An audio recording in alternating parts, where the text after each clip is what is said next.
We begin the news in Florida, where residents have started moves to repair damages from Hurricane Milton. Some residents cleaned up debris after the storm smashed through coastal communities and tore homes to pieces, flooded streets, and also caused a barrage of deadly tornadoes. Governor Ron DeSantis has warned people to not let down their guard, however, citing an ongoing threat to safety, including down power lines and flooded areas. Search and rescue teams have conducted more than 4,200 rescues and assists, and 1.2 million meals have been delivered to people in need, with another 1.6 million set to be delivered. Concerns about fuel. There's a lot of interest in these gas stations. There's fuel available. It's just the gas stations, if they don't have a generator, then they need that power to get back on to be able to operate the pumps. And I do think the power is going to get on as rapidly as humanly possible. But in the interim, if you don't have a generator, those pumps won't operate. I know Kevin's working with some of them to do it. A lot of the major stations, quite frankly, should have generators in Florida, but they are working that issue. Now, if there's issues with the port here in Manatee with the fuel terminal, and I know Kevin's working on some of that, we will work to bring fuel in from other places if that needs to be done. And some Florida residents insist that despite the storm, they will stay resilient and rebuild their homes. Penny Schallberg Confused, don't know what to do. speaks for many in this Cortez community tonight. A lot to think about.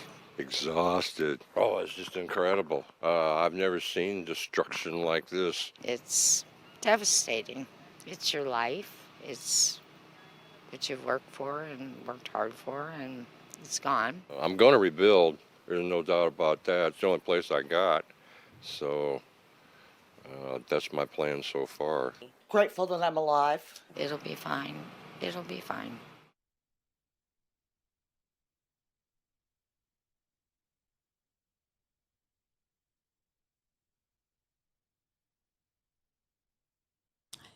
And for this conversation, I have joining me on the news lecturer of equity, diversity and inclusivity, University of Bristol, Dr. Temitope Onifade. He joins me, to discuss the effect of Hurricane Milton. It's good to have you join us on World Now. Thank you very much for having me.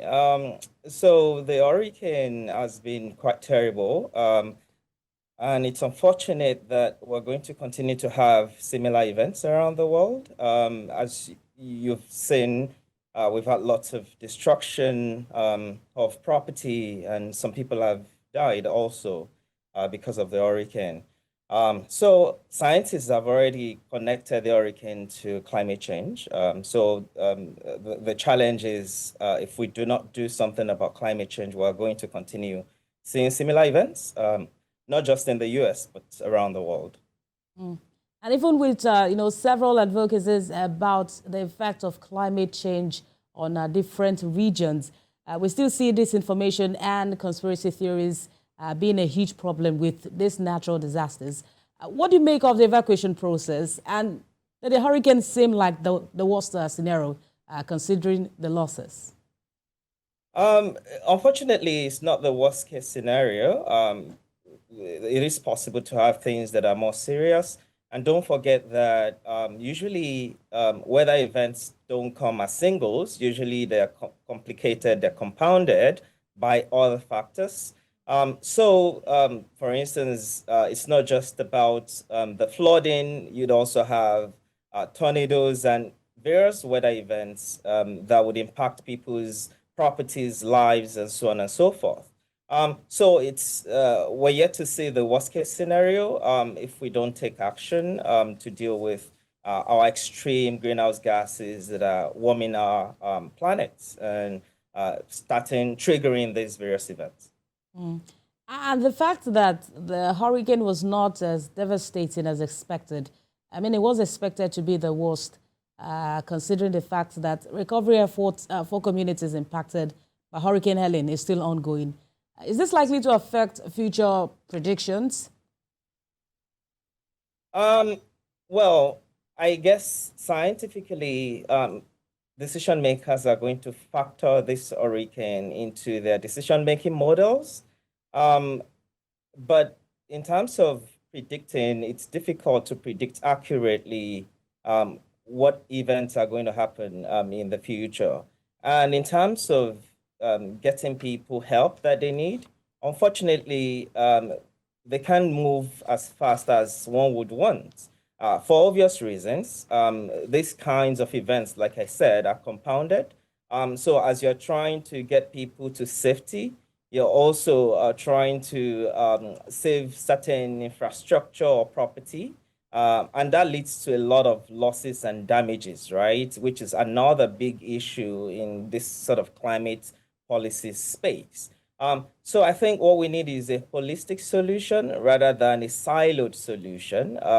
But that holistic solution has to be something at a much higher level. For instance, at the national levels and globally under the United Nations Framework Convention on Climate Change. So yeah, vulnerability is going to continue and people are going to continue to suffer, unfortunately, if we don't do something. And talking about vulnerability, like you mentioned, some residents are looking to rebuild while this hurricane is still expected in that region. Some determined to stay there despite the damage and government warning. What are the implications of federal, state, and local policy on decisions on things like this, and also convincing the people? Yeah, great question. So just like climate change is a compounded problem, and the events, the weather events that we're seeing are compounded, policymaking is also very compounded. So for these kinds of emergencies, usually it will start from the grassroots, from the local level, municipal governments, city governments, and so on and so forth. But eventually, if they want to take more coordinated decisions, it has to be at the state level, just because of the way the Constitution of the United States is structured. The federal government, unfortunately, does not have as much power in regulating these kinds of events. I mean, the federal government could, for instance, declare state of emergency, but that's rare, right? You cannot declare a national emergency because of an occurrence within just a specific region. So I think most of the coordination and the policy responses would be at the domestic level, at the grassroots level, municipalities and the local governments, and then at the state level. And search and rescue operations are still ongoing. Well, not just for Hurricane Milton, but also for Hurricane Helen. The President, Joe Biden, also mentioned that there were losses of about $50 billion. How likely or how fast is it for the U.S. to recover from this? I mean, the U.S. is a rich country. So, I mean, I don't know the sort of specific data on their finances, but I'd say, you know, this is probably not significant enough to run them into debt or into any serious loss.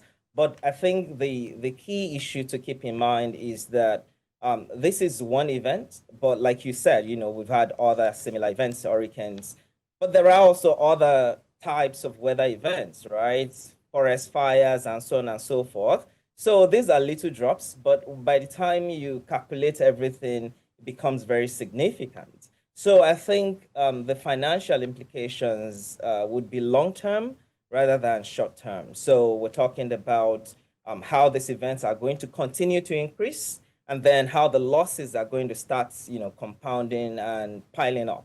And then, you know, in years to come, unfortunately, I hope, I hope it won't be too late for governments to then take serious decisions. And I mean, it's not just the United States, even though the United States has a not so great reputation in taking these kinds of policy actions, but other countries have similar issues. You know, even Nigeria, we're trying to move things in the climate space, but we're not moving as fast enough, although there are justifications for that. Lecturer of Equity, Diversity and Inclusivity, University of Bristol, Dr. Temitope Onifade. Thank you for joining us on the news this hour. Thank you very much for having me.